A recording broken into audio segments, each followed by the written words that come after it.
1975 was the 56th season for the National Football League, and for the 5th consecutive season, more than 10 million fans paid their way into arenas from coast to coast. Those fans and countless millions of television viewers witnessed a season of unparalleled color, drama, and excitement. It was perhaps the NFL's most exciting season. It was NFL 75.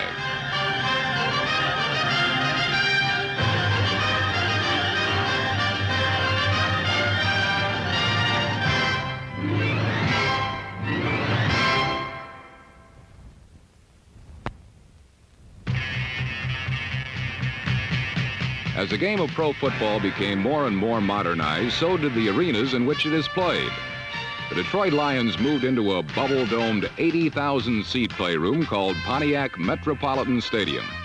While in New Orleans, the main topic of conversation was the ninth wonder of the world, the incredible Louisiana Superdome. Or it was the main topic until the end of the season when Hank Stram was named the new head coach of the Saints. In Philadelphia, the new Eagle coach became youthful Dick Vermeil, fresh from UCLA's Rose Bowl upset of Ohio State. While in San Francisco, the search for a new head coach finally ended in Miami, when Don Shula's assistant head coach, Monty Clark, was persuaded to join the 49ers. Jack Pardee was another new and youthful head coach. His assignment was simply to rebuild the Chicago Bears. While in Green Bay, the new coach of the Packers was greeted as a returning hero, which indeed he was. Bart Starr could not transform the Packers into instant champions, but he did create some new kinds of excitement for the Green Bay faithful. Another former Packer hero, Forrest Gregg, took over the Cleveland Browns and found both frustration and a new 1,000-yard rusher in the sensational Greg Pruitt, number 34.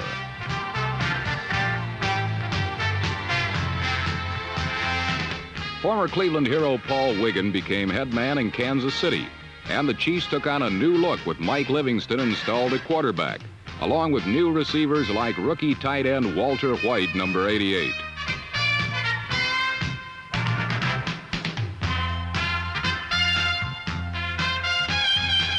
In New England, quarterback Steve Grogan and Patriot rookie tight end Russ Francis, number 81, became another new and surprisingly effective passing combination.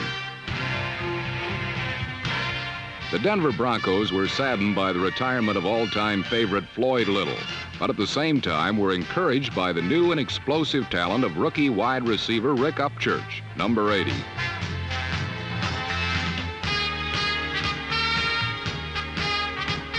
New Atlanta quarterback Steve Bartkowski was the NFL's top draft choice in 1975. But on this touchdown against the Cincinnati Bengals, Bartkowski injured his elbow and was forced to sit out 1 month of the season. Bartkowski returned for the final month, led the Falcons to several impressive victories, and won for himself consensus recognition as Rookie of the Year.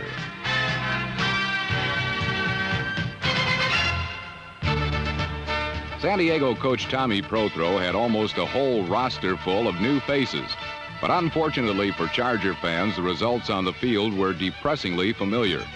Surprisingly, the same was true in New York City, where Joe Namath had a relatively injury-free season. But the Jets still finished in last place in their division and in conference passing statistics. The Jets had 2 head coaches during 1975, and both were fired. Bill Arnsparger survived as head coach of the other New York team, mainly because his Giants improved somewhat, and occasionally even played very well.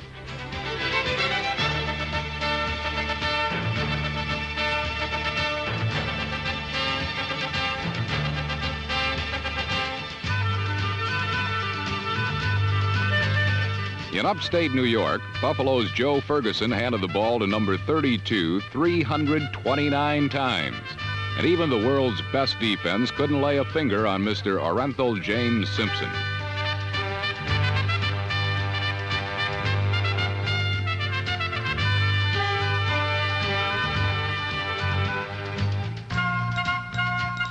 O.J. did not rush for 2,000 yards in '75, but he did rush for more than 1,800, or about 600 more than anyone else in pro football.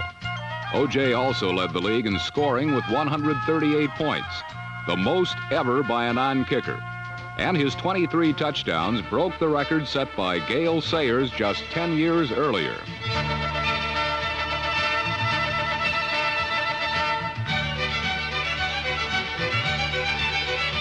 O.J. was also at times a devastating receiver. This pass and run pulled out a game against the Jets.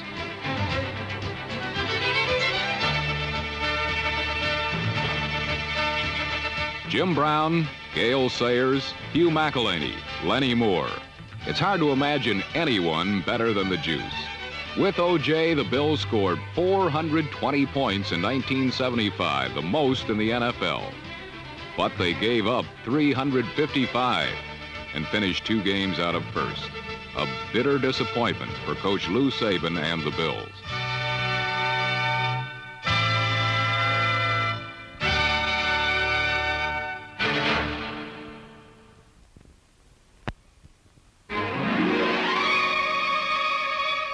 Up in Viking country, wily old Minnesota again won the NFC's Central Division, and their defense was about as stingy as ever.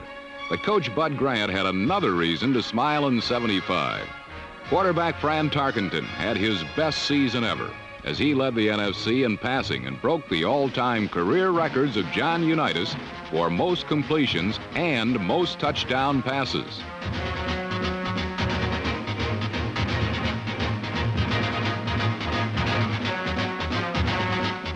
Fran Tarkenton, as always, threw to a variety of receivers, but his favorite was number 44, Chuck Foreman, who led the NFL in receiving and set a new record for running backs with 73 receptions. With men like this to help him, Fran Tarkenton was a consensus choice as the league's most valuable player.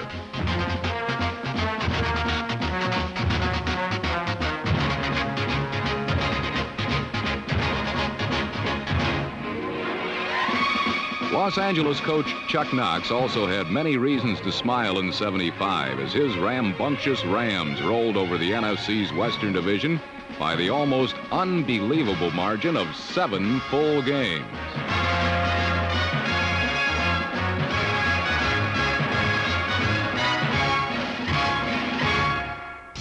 Don Coryell's St. Louis Cardinals had a somewhat tougher time in the NFC East, but they still managed to surprise most of the experts by winning the division title for the 2nd straight season.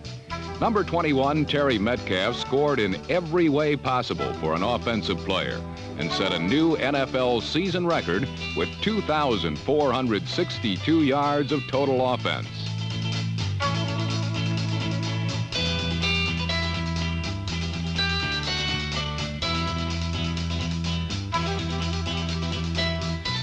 Quarterback Jim Hart used Terry Metcalf to the best possible advantage.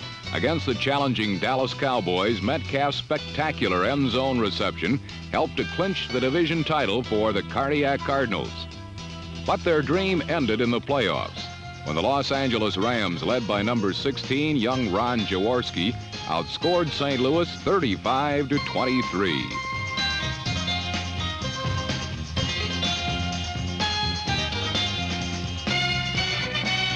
For George Allen's Washington Redskins, it was a year of almost total frustration. Billy Kilmer did get the ball to Charlie Taylor often enough for Taylor to break the all-time career record for pass receptions. And the Redskins even had a candidate for Rookie of the Year in Mike Thomas, number 22. But their season was perhaps best summed up by one weird play in St. Louis.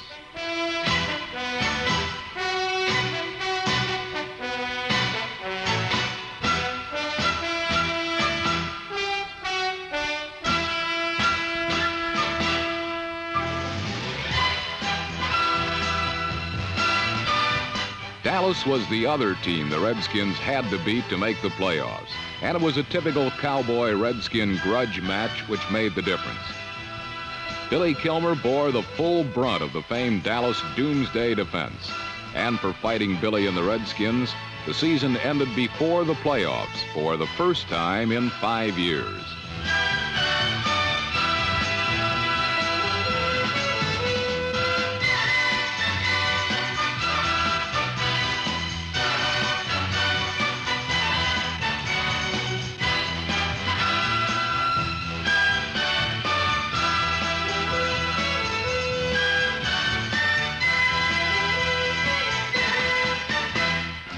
At the start of the season, Dallas coach Tom Landry was given very little chance to do much because his Cowboys were supposedly at the beginning of a rebuilding program.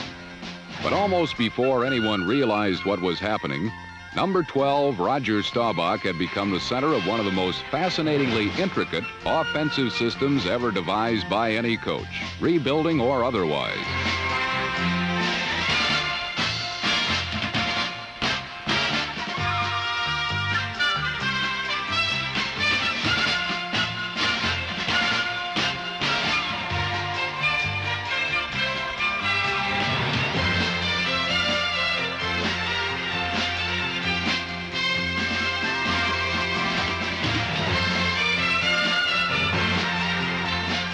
NFC Coach of the Year Tom Landry and quarterback Roger Staubach faced the ultimate challenge in the playoffs at Minnesota. With only seconds remaining and trailing 14-10, Staubach twice fired the Landry shotgun to his favorite clutch receiver and one of the game's best, Drew Pearson, number 88.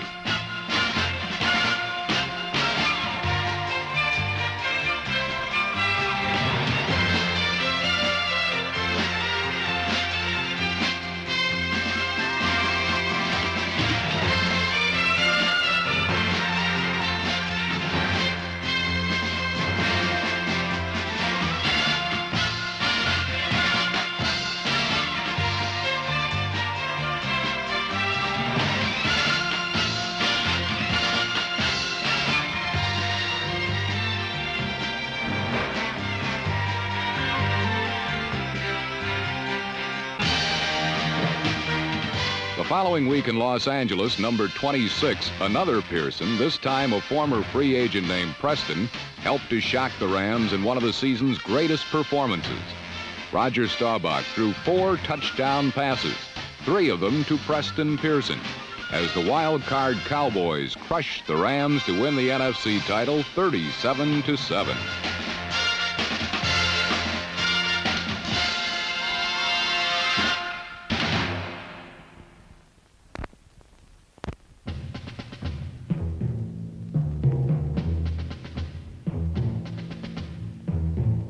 At 48 years of age in 1975, Oakland's George Blanda became pro football's first 2,000-point scorer. But as usual, the big story for the Raiders was their explosive offense.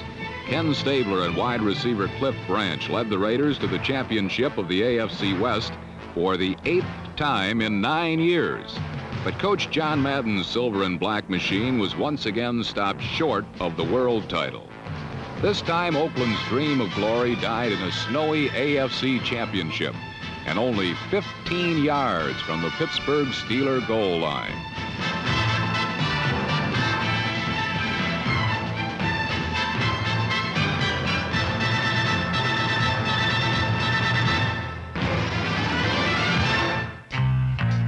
In 1975, the Houston Oilers blossomed into a contender under new head coach O.A. Bum Phillips. 5'9" Billy Hummingbird Johnson was the team's spark plug, and he tied a league record by returning 4 kicks for touchdowns. Quarterback Dan Pastorini also looked for number 84 in clutch situations. Billy Johnson, despite his size, is the kind of player every team would like to have, and the Oilers became the kind of team most coaches would like to have. Houston lost only 4 games in 1975, but 2 of them were squeakers won by the Cincinnati Bengals, the team that beat them out of a wild card spot by just 1 game.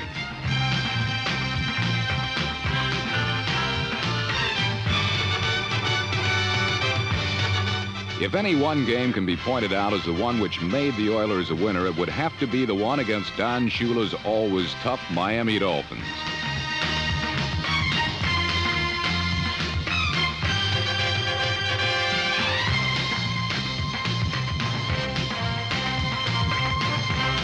Until they hit Houston, the Dolphins had won 7 straight and appeared to be playoff bound for the 6th straight year. And then the following week, on this innocent-looking play, quarterback Bob Griese was lost for the season. No less than half the starters from Miami's Super Bowl teams were now gone. Norm Boulage, number 31, and the human bowling ball, Don Nottingham, number 36, replaced Larry Zonka at fullback, and between them actually outgained and outscored their more famous predecessor. The Miami Dolphins, despite a roster filled with brand new no-names, still won 10 games, and this has to be a tribute to one of the greatest coaches of all time. But even Don Shula couldn't quite prevent the hottest football story of the year.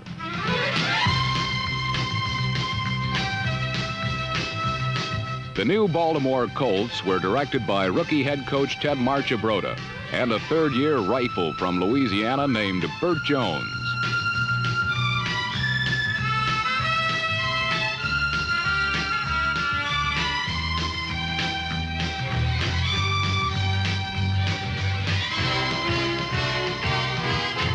Burt Jones' primary offensive weapon was number 26, Lydell Mitchell, who became the first 1,000-yard rusher in the history of the Baltimore Colts.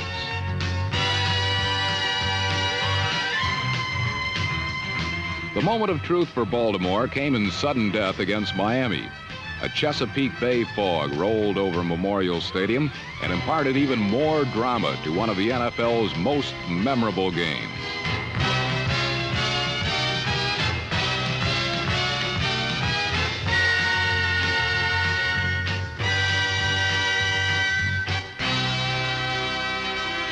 Ted Marchibroda's Baltimore Colts became the first team in 6 years to beat the Dolphins out of the AFC Eastern title.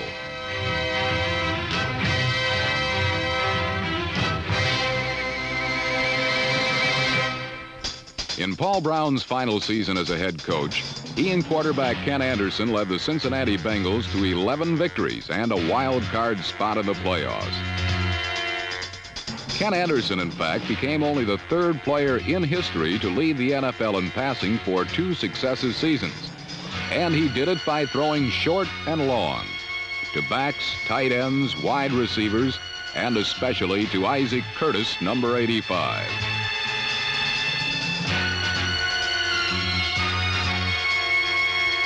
The passing game got the Bengals into the playoffs, but once there, they were outpassed and finally eliminated by the Oakland Raiders 31-28.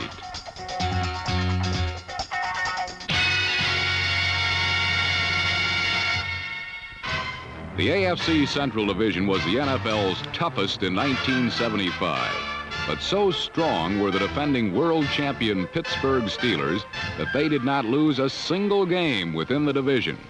For a team which was already the league's strongest, Coach Chuck Noll developed a new formula for success.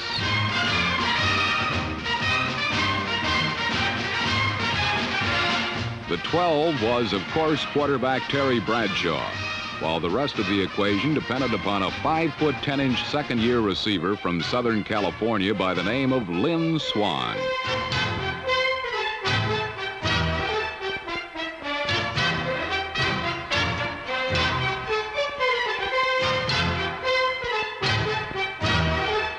Lynn Swann caught 49 passes during the 1975 regular season. Many of them were acrobatic delicacies, and 11 of them were for touchdowns. With more superheroes than they could use at one time, the Pittsburgh Steelers battled past Baltimore and Oakland in the playoffs and returned to the Super Bowl.